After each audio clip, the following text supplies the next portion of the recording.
Corona के खिलाफ इस वक्त वैक्सीन ही सबसे बड़ा मजबूत हथियार माना जा रहा है, लेकिन वैक्सीनेशन की सुस्त रफ्तार ने फिक्र को बढ़ा दिया है। कोरोना को रोकने के लिए इस वक्त सबसे ज्यादा जरूरी है ज्यादा से ज्यादा लोगों को वैक्सीनेट करना, लेकिन हर जगह वैक्सीन की किल्लत दिखाई दे रही है। कई राज्यों में 18 साल से ऊपर के लोगों के वैक्सीनेशन को लेकर उन्होंने हाथ ही खड़े कर दिए हैं। और सवाल इस बीच ये है कि वैक्सीनेशन की इस सुस्त रफ्तार के साथ कोरोना से आखिर हम कैसे लड़ेंगे, कैसे हम जीत पाएंगे। और इस पर हमारे साथ खास मेहमान हैं बातचीत करने के लिए। इस मुद्दे पर उनसे चर्चा जरूर करेंगे, ये जानने की कोशिश भी करेंगे कि आखिर वैक्सीन की किल्लत को कैसे दूर किया जा सकता है, जो कि इस वक्त सबसे बड़ी चुनौती के तौर पर दिखाई दे रही है। लेकिन उससे पहले यह स्पेशल रिपोर्ट सावधानी से और गौर से देखें।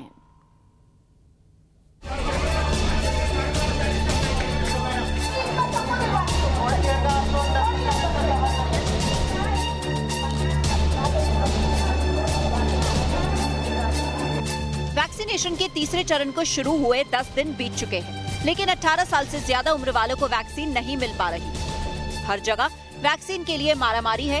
वैक्सीनेशन सेंटर पर लंबी कतारें रोज दिख रही हैं। ये तस्वीर है वैक्सीनेशन सेंटर की। सुबह से ही जिनको स्लॉट मिल जाता है वो लाइन में लग जाते हैं, अपनी बारी का इंतजार करते हैं ताकि जल्द से जल्द इनका वैक्सीनेशन हो जाए। ये 18 से 44 साल के युवाओं के लिए जो वैक्सीनेशन सेंटर बनाए गए उनमें से एक है। हर दिन यहाँ तस्वीर नज़र आती है। आज 200 का टारगेट यहाँ तय किया गया, यानी कि 200 लोगों का यहाँ वैक्सीन कराया जाएगा। और ये लगातार आते हैं। आज हालांकि मौसम थोड़ा ठीक है, लेकिन अगर गर्मी भी हो तब भी लोग परवाह नहीं करते हैं। राज्य सरकारें कह रही हैं कि उन्हें वैक्सीन की डिलीवरी नहीं मिल पा रही, इसीलिए वैक्सीनेशन में देरी हो रही है। जहां वैक्सीन पहुंची वहां स्टॉक खत्म होने वाला है। देश की राजधानी दिल्ली में भी कुछ ही दिन का स्टॉक बचा है। अभी हम 1.25 लाख डोज रोज वैक्सीनेशन कर रहे हैं। इसको जल्दी हम रोज 3 लाख से अधिक लोगों को वैक्सीन लगाना शुरू कर देंगे। हमारा लक्ष्य है कि आने वाले 3 महीने में सभी दिल्ली वालों को वैक्सीनेशन लगा दिया जाए। लेकिन एक बड़ी समस्या आ रही है और वो है वैक्सीन की कमी की। दिल्ली में हमारे पास अब केवल कुछ दिन के वैक्सीन बचा है और ये समस्या देशव्यापी है। पूरे देश में इस वक्त वैक्सीन की भारी कमी हो रही है। महाराष्ट्र में भी वैक्सीन की किल्लत है। राज्य के स्वास्थ्य मंत्री राजेश टोपे ने आज कहा है कि वैक्सीन की कमी की वजह से 18 से ऊपर के लोगों का वैक्सीनेशन फिलहाल रोकना पड़ सकता है। हमने सीएम साहब से बात करके वो निर्णय अभी लिए है कि जो भी 18 से 44 साल के हमारे पास करीबन 3 लाख डोसेस उपलब्ध है, वो हम अभी पूरा स्टॉप करके 45 साल के जो सेकेंड डोज है उसके लिए यूज करने का आदेश स्वास्थ्य विभाग ने महाराष्ट्र के सभी सेंटर्स को दिया है। रहा सवाल 18 से 44 साल के उम्र के लोगों के लिए, हम तो वैक्सीन खरीदना चाहते हैं, दुनिया के बाजार से भी खरीदना चाहते हैं, लेकिन वैक्सीन उपलब्ध नहीं हो रहा है, इसलिए उसको हमारे को थोड़ा गो स्लो करना पड़ेगा। तीसरे चरण में हर राज्य से वैक्सीन की कमी की खबर आ रही है। केंद्र सरकार की वैक्सीनेशन नीति पर सुप्रीम कोर्ट ने भी सवाल उठाए हैं। पश्चिम बंगाल सरकार भी मौजूदा वैक्सीनेशन नीति के खिलाफ सुप्रीम कोर्ट पहुंची थी, लेकिन केंद्र सरकार ने सुप्रीम कोर्ट में हलफनामा दायर कर कहा है कि केंद्र की टीकाकरण नीति में न्यायिक हस्तक्षेप की जरूरत नहीं है। अति उत्साह में लिया गया फैसला काफी नुकसानदायक साबित हो सकता है। केंद्र सरकार ने सुप्रीम कोर्ट में दायर अपने हलफनामे में अपनी वैक्सीनेशन नीति का बचाव किया है। कोर्ट ने केंद्र से पूछा था कि केंद्र वैक्सीन की 100% खरीद खुद क्यों नहीं कर रहा। इसके जवाब में केंद्र ने कहा है कि उसने 50% वैक्सीन की खरीद खुद करने की नीति बहुत सोच विचार कर बनाई। साफ है कि केंद्र सरकार वैक्सीनेशन नीति को बदलने के मूड में नहीं है। देश में इस वक्त सीरम इंस्टीट्यूट और भारत बायोटेक सिर्फ 2 ही कंपनियां वैक्सीन बना रही हैं। हर महीने सिर्फ 6 से 7 करोड़ वैक्सीन बना पा रही हैं। सवाल ये कि आखिर ऐसे में जल्द से जल्द 18 साल से ऊपर के लोगों का वैक्सीनेशन कैसे संभव हो पाएगा। Team news nation. और सवाल यही है कि बिना वैक्सीन के आखिर ये जंग हम कैसे जीतेंगे, जिसकी कोशिश लगातार की जा रही है। खास पैनल इस वक्त हमारे साथ मौजूद है। इंट्रोडक्शन में आप सभी मेहमानों का करवाना चाहूंगी। मनोज गैरोला जी हमारे साथ मौजूद है, न्यूज नेशन के एडिटर इन चीफ है। एनके सिंह सर हमारे साथ मौजूद है, वरिष्ठ पत्रकार है। डॉक्टर एमसी मिश्रा भी हमारे साथ मौजूद है, आप एम्स के पूर्व डायरेक्टर है। आप तीनों का बहुत बहुत स्वागत है। शुरुआत डॉक्टर एमसी मिश्रा आपसे यहाँ पर करना चाहूंगी। सवाल यही खड़ा हो रहा है कि एक अभियान, महाअभियान तो बन गया, लेकिन बिना वैक्सीन के आखिर कोरोना से ये जंग हम कैसे जीतेंगे? सबीना जी, वैक्सीन मैं और आप तो बनाएंगे नहीं। बिल्कुल सर। जिसको बनानी है वही बनाएंगे, वही बना रहे हैं अब तक, वही दे रहे हैं वैक्सीन।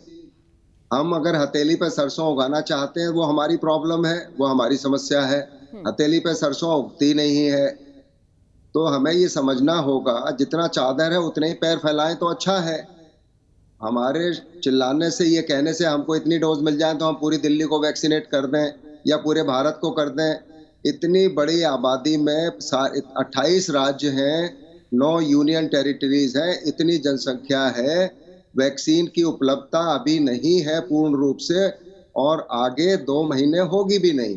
तो मैं तो ये कह रहा हूं कि आप पे 7 करोड़ वैक्सीन हैं महीने की इस समय, उनको तो इस्तेमाल कर लें पूरी तौर से, और 7 करोड़ जून में कर लें तो हम कहीं तो पहुंचेंगे। और जुलाई से जब ये बढ़ी हुई उत्पादन क्षमता के साथ दे देंगे तो वो भी लगना शुरू हो जाएंगे। दूसरी बात ये है, ये कहना कि और कंपनियों को पेटेंट दे दें, ये देखिए वैक्सीन कोई ऐसा पैरासिटामोल की गोली नहीं है कि कोई भी बना देगा। ये बहुत ही जटिल प्रक्रिया होती है, और इसमें जिनकी एक्सपर्टीज है, नहीं तो और कंपनियां अब तक वैक्सीन नहीं बना रही होती। भारत में भी 2 ही कंपनियां क्यों बना रही हैं पिछले 50 साल से? अगर इतना ही आसान होता वैक्सीन बनाना तो बहुत सारे लोग बना रहे होते, क्योंकि ये तो it's a multi billion industry है ना दुनिया की। पैसे कमाते हैं लोग वैक्सीन बना के, ऐसा तो है नहीं मुफ्त में देते हैं। तो हमारा यूनिवर्सल वैक्सीनेशन प्रोग्राम चल रहा है। आप अमेरिका की वैक्सीन देखिए, आज वो देने को राजी नहीं है किसी को भी, कहेंगे पहले हम अपना करेंगे, फिर यूरोप को देंगे, विकसित देशों को देंगे, हम विकासशील देशों को नहीं देंगे वैक्सीन। महंगी वैक्सीन है, कंट्रीज से वो उनके एसेट्स प्लेज करवा रहे हैं वैक्सीन के एवज में। आप दुनिया की हालत तो देखिए क्या हो रही है। तो इसमें हमें ये देखना है कि जो डोज हमको उपलब्ध है उनका अच्छे से इस्तेमाल हो जाए। 17% वैक्सीन हमारी बेकार हुई, वेस्ट हुई। जब अभी 45 वर्ष से ऊपर का अभियान चल रहा था विभिन्न राज्यों में, किसी में 5%, किसी में 10%, किसी में 17%। इसको भी देखना पड़ेगा कि एक भी डोज हमारी व्यर्थ नहीं होनी चाहिए। हम चाहे जरूरत से ज्यादा लोगों को बुला लें, 2 लोगों को ज्यादा बुला लें, 2 लोगों को कम ना बुलाएं वैक्सीन लगाने के लिए। तो अगर हम ये थोड़ा धैर्य रखेंगे, देखिए किसी भी महामारी से या किसी भी संकट की घड़ी में अगर हम धैर्य खो देंगे तो लड़ाई हार जाएंगे। चलिए, आप कह रहे हैं कि थोड़ा धैर्य यहाँ पर रखना होगा। अगर वैक्सीन नाम की हथियार जन तक पहुंचनी है तो इस धैर्य का हम जिक्र यहाँ पर जरूर करेंगे, और डिटेल के साथ हम सर आपके पास जरूर आएंगे। मनोज जी, अब आपसे समझना चाहेंगे, बिना वैक्सीन के कोरोना से आखिर जंग कैसे जीती जाएगी, जब वैक्सीन को एक बड़े हथियार के तौर पर दिखाया जा रहा है। इसे एक महाअभियान का नाम दिया गया है, लेकिन क्या आपको लगता है ये महाअभियान अधूरा हो जाता है जब लोग वैक्सीनेशन सेंटर पर पहुंचते हैं और उन्हें वैक्सीन नहीं मिल पा रही है, निराश वो वहां से लौट रहे हैं? हाँ, देखिए ऐसा है कि आपकी वैक्सीन के अलावा कोरोना से लड़ने का और कोई तरीका नहीं है, ये बात तो हर किसी को मालूम है। लेकिन हमारी जो आज की डेट में सप्लाई हमारी बहुत कम है। जब भी सरकार ने संडे को सुप्रीम कोर्ट में जो एफिडेविट दिया है उसमें बताया है कि अभी हमारी मंथली प्रोडक्शन कैपेसिटी सिर्फ 8.5 करोड़ की है, जो कि बढ़कर 13 करोड़ पर मंथ हो जाएगी जुलाई में। तो ये बहुत ही ज़्यादा कम है। अगर हम बोलें कि हमें अपनी 60% पॉपुलेशन जो कि 18+ है उसको अगर वैक्सीनेट करना है तो उसके लिए हमें 160 करोड़ वैक्सीन चाहिए होंगी। 160 करोड़ वैक्सीन का मतलब है कि करीब 160-170 करोड़ के करीब वैक्सीन चाहिए होंगी। और जिस स्पीड से अभी हम लोग वैक्सीन प्रोड्यूस कर रहे हैं अपने देश में, उस हिसाब से तो इसमें 10 महीने 12 महीने लगेंगे कम से कम। बिल्कुल। तो अब तो इसके लिए जैसे डॉक्टर मिश्रा ने बताया कि अभी हमें धैर्य ही रखना पड़ेगा, ऐसी बात नहीं है। सरकार अपनी तरफ से पूरी कोशिश कर रही है। सरकार ने एक और चीज बोली थी कि कंपलसरी लाइसेंसिंग, जैसा अभी मैं देख रहा था कि हमारी रिपोर्ट में एक पैरवी करी गई थी कि भैया एक नेता ने पैरवी करी थी कि कंपलसरी लाइसेंसिंग करके हर किसी को उसका लाइसेंस देके कंपलसरी करें कि वो वैक्सीन को प्रोड्यूस करें। लेकिन सरकार ने अपने एफिडेविट में यह भी लिखा है कि कंपलसरी लाइसेंसिंग कोई इशू नहीं है आज की डेट में, मैन्युफैक्चरिंग कैपेसिटी इशू नहीं है। सबसे बड़ा इशू है कि जो रॉ मटेरियल वैक्सीन का होता है, वो रॉ मटेरियल जिस मात्रा में हमें मिलना चाहिए वो हमें मिल नहीं रहा है। हमें बेसिकली उसके लिए वो बेसिकली अमेरिका से आता है और अमेरिका में हमें उस चीज के लिए उनके ऊपर प्रेशर डालना होगा। इस बीच दूसरी चीज मैं एक और बोलना चाहूंगा कि भारत सरकार को जितनी कोशिश पहले करनी चाहिए थी उतनी कोशिश उन्होंने टाइम से करी नहीं। अगर हम अमेरिका का एग्जांपल लें तो अमेरिका ने पिछले साल ही $20 बिलियन ईयर मार्क कर दिया था वैक्सीनेशन के ड्राइव के लिए, और उन्होंने कंपनीज को R&D और क्लिनिकल रिसर्च के लिए भी पैसा दिया था, और कम पैसा नहीं दिया था, $2 बिलियन उन्होंने एक एक कंपनी को दिया था। जबकि अगर हम और उसके बाद उन्होंने एडवांस ऑर्डर परचेस कर दिए थे 600 मिलियन वैक्सीन के। तो आप देखिएगा कि उन्होंने कितनी फाइनेंशियल हेल्प करी। लेकिन हमारे यहाँ सरकार ने क्या करा कि इन कंपनीज को जो ऑर्डर प्लेस करे वो भी बिट्स एंड पीसेस में किए, छोटे छोटे ऑर्डर उन्होंने प्लेस किए। उससे प्रॉब्लम ये होती है कि कंपनी को यही नहीं मालूम कि कल उनसे कितना सामान खरीदेंगे, कितने वैक्सीन खरीदेंगे। तो फाइनेंशियल रिस्क कंपनी उठाना नहीं चाहती। उसका रीजन ये भी है कि कल गवर्नमेंट ने अपनी पॉलिसी चेंज कर दी और ज्यादा इंपोर्ट करने लगे, तो इनका तो जितना इन्वेस्टमेंट था वो सारा का सारा वेस्ट जाएगा। दूसरी चीज ये है कि उसी एफिडेविट में था कि भारत सरकार ने अभी तक जो मदद करी है क्लिनिकल ट्रायल्स और R&D के लिए वो 41 करोड़ की है। 41 करोड़ कोई कम नहीं है, लेकिन अगर हम अमेरिकन या बाहर के देशों को देखें तो वो देखते हुए ये मेरे ख्याल से काफी कम है। वैक्सीनेशन एक बड़ा कॉम्प्लिकेटेड प्रोसेस है, जैसे डॉक्टर मिश्रा ने बताया, और यही कारण है कि सिर्फ 2-3 कंपनियां हैं, उसमें रिस्क भी बहुत ज्यादा है। मेरे ख्याल से भारत सरकार को उसमें थोड़ा रिस्क लेना पड़ेगा, डी रिस्क इन कंपनीज को करना पड़ेगा। बिल्कुल डॉक्टर, जिस तरह से आपने MC मिश्रा बताया और जैसा कि सर आपने भी यहाँ पर मनोज जी बताया, NK सिंह सर आपने दोनों को ही बहुत यहाँ पर ध्यान से सुना होगा, समझा होगा। मैं सहमत नजर आती हूँ दोनों की बातों से, लेकिन आपको लगता है कि बिना वैक्सीन के जो तीसरी लहर का बार बार हम जिक्र कर रहे हैं, एक बड़े पैनल भी हमारे साथ लगातार मौजूद होते हैं और बताते हैं कि तीसरी लहर किस तरह से खतरनाक साबित हो सकती है, किस तरह की सावधानियां यहाँ पर और ज्यादा बरतने की जरूरत है, लेकिन बार बार यही कहा जा रहा है कि वैक्सीन एक सबसे मजबूत हथियार है, लेकिन बिना वैक्सीन के ये तीसरी लहर रुकेगी कैसे अगर इतना लंबा वक्त लगेगा?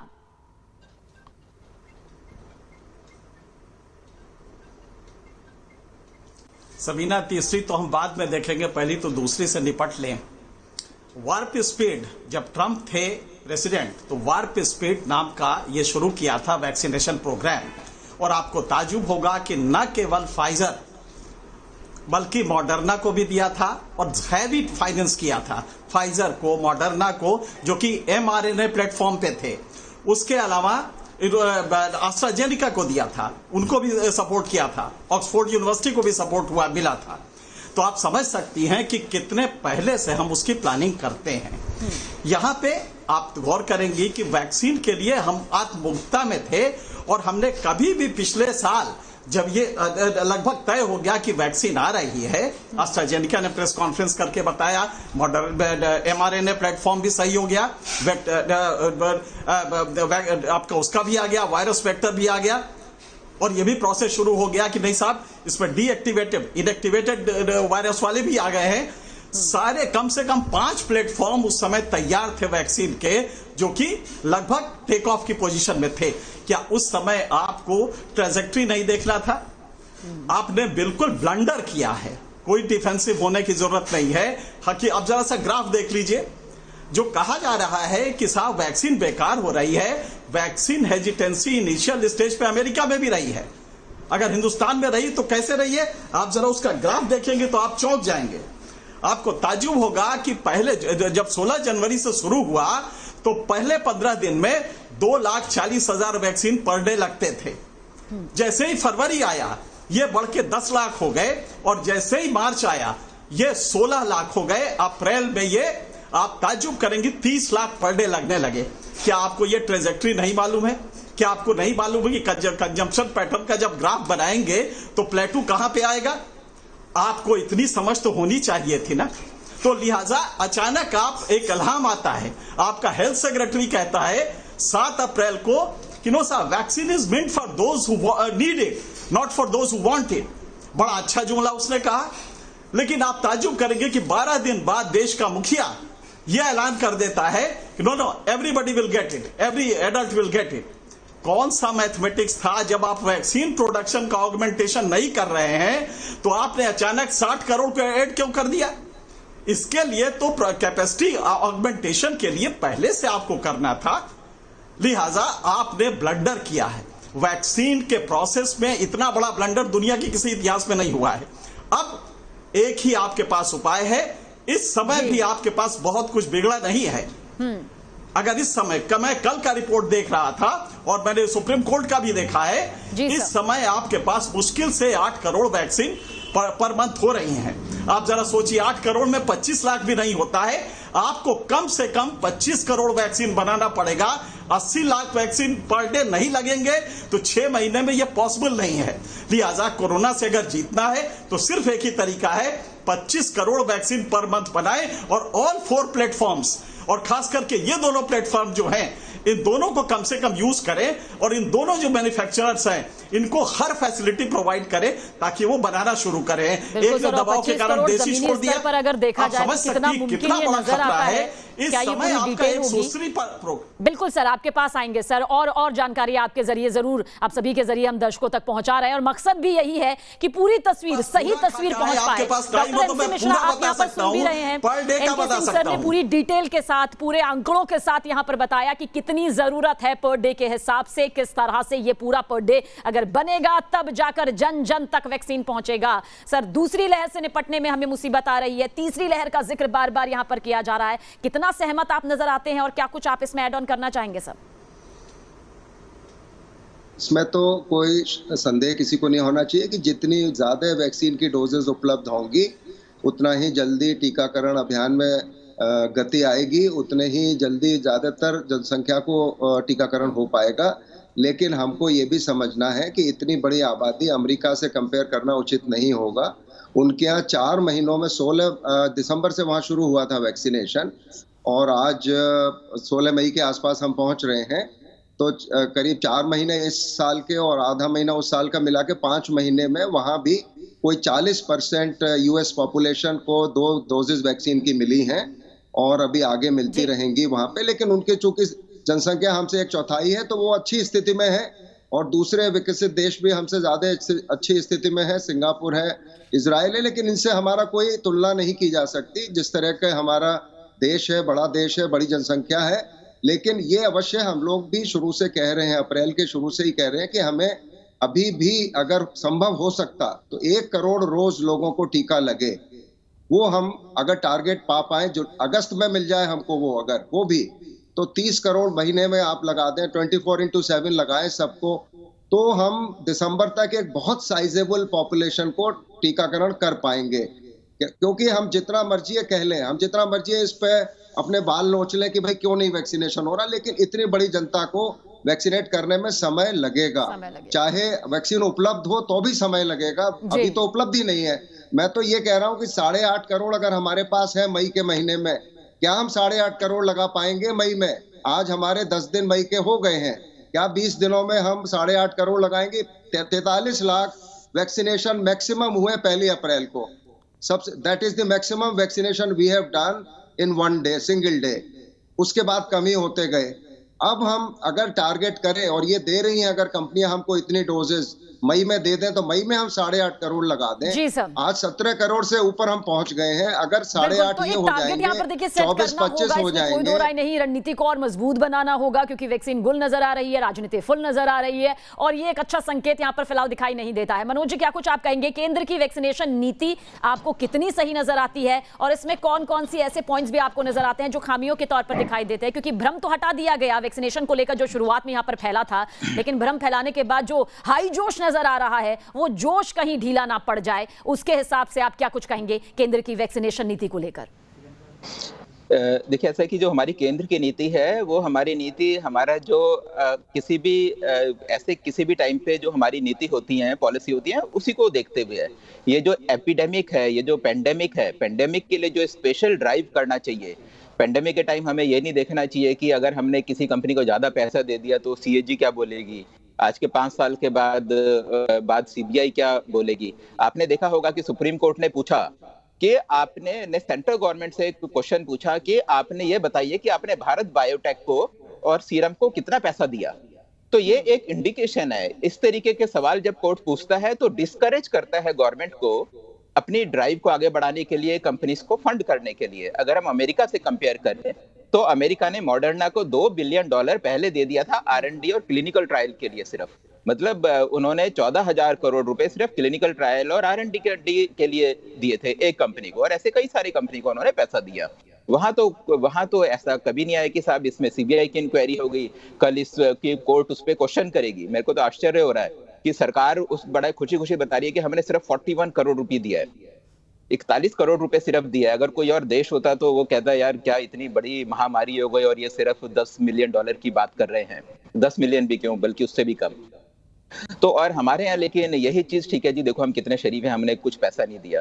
तो कायदे से अब ये सब चीजें नहीं, सारी पार्टीज को मिलकर काम करना चाहिए, पॉलिटिकल पार्टीज को मिलकर काम करना चाहिए, राज्य सरकार केंद्र सरकार को मिलकर काम करना चाहिए। जब सब मिलकर काम करेंगे तभी केंद्र सरकार का भी हौसला बढ़ेगा, या केंद्र सरकार को एक हाई मॉरल ग्राउंड में आकर जितनी फंडिंग इन कंपनीज को करनी चाहिए कर सकते हैं करनी चाहिए। जो बॉटल नेक है वो बॉटल नेक हमें हटाने पड़ेंगे। अगर रॉ मटेरियल की समस्या है जैसे कि एफिडेविट में बोला है तो यूएस से बहुत ज्यादा लॉबिंग हमें करनी चाहिए।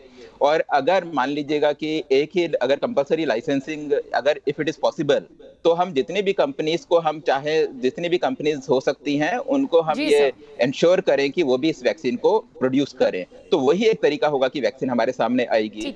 और दूसरा फिर हमारे सामने चैलेंज है कि इसको ज्यादा से ज्यादा लोगों को कैसे लगाएं। मेरे ख्याल से हमारा सिस्टम इस बात में सक्षम है कि अगर हम सब मिलके काम करें, राज्य सरकार केंद्र सरकार मिलके काम करें, तो हम ज्यादा से ज्यादा लोगों को जितनी भी वैक्सीन प्रोड्यूस होगी पर मंथ की वो सारी हम लोगों को लगा सकते हैं। चलिए एनके सिंह सर, आपसे अब ये समझना चाहेंगे, वैक्सीन की कमी का जिक्र तो हम लगातार कर रहे हैं, मगर इस कमी को आखिर दूर कैसे किया जा सके।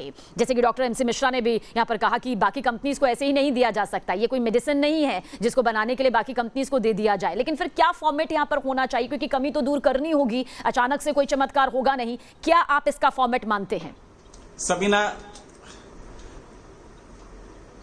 सबीना ये थोड़ा टेक्निकल है, डॉक्टर साहब सही कह रहे हैं। देखिए ऐसा होता है कि वायरल वेक्टर प्लेटफॉर्म पे जो बनती है, जैसे एस्ट्राजेनेका की वैक्सीन है जो जिसको कोविशील्ड हम यहाँ पे कहते हैं, वो वहां से एक उसमें आती है, एक कंटेनर में आती है और यहाँ पे फिर उसका कल्चर किया जाता है, 1000 टाइम्स से ज्यादा किया जाता है। फिर उसको कल्चर करके बड़े ही प्रेसिजन इंस्ट्रूमेंट के साथ उसको लेके बनाया जाता है। तो आप समझ सकती कॉम्प्लिकेटेड है, लेकिन इतना भी नहीं है कि आप जो बाकी फैसिलिटीज इस्तेमाल करके वॉर फुटिंग पे ना बना सके। आप आर्मी को फैसिलिटी अवेलेबिलिटी के लिए दे दे कि वो इमीडिएटली चेंज करे। वर्ल्ड में बेस्ट होती है कहीं की आर्मी जो इन चीजों को इंप्रूव करती है, क्योंकि उनको बहुत अच्छा एक्सपीरियंस होता है। लिहाजा वो फैसिलिटीज अल्टर कर दे और अकॉर्डिंगली उसको अल्टर करके बनाना शुरू करें। और ये आप लाइसेंस पुणे वाले को ही दे दे, बाकी छोड़िए, आप उसी को दे दें या इधर बायोटेक को दे दें। लेकिन मुझे लगता है कि भारत बायोटेक को देख के दे दें, इनको देख के इनको फैसिलिटीज डेवलप करें। ये जो वायरस, ये जो वैक्सीन है, ये भारत में बनाने के लिए दूसरा आपने क्या किया, आपने राज्य सरकारों से कहा कि तुम भी खरीदो।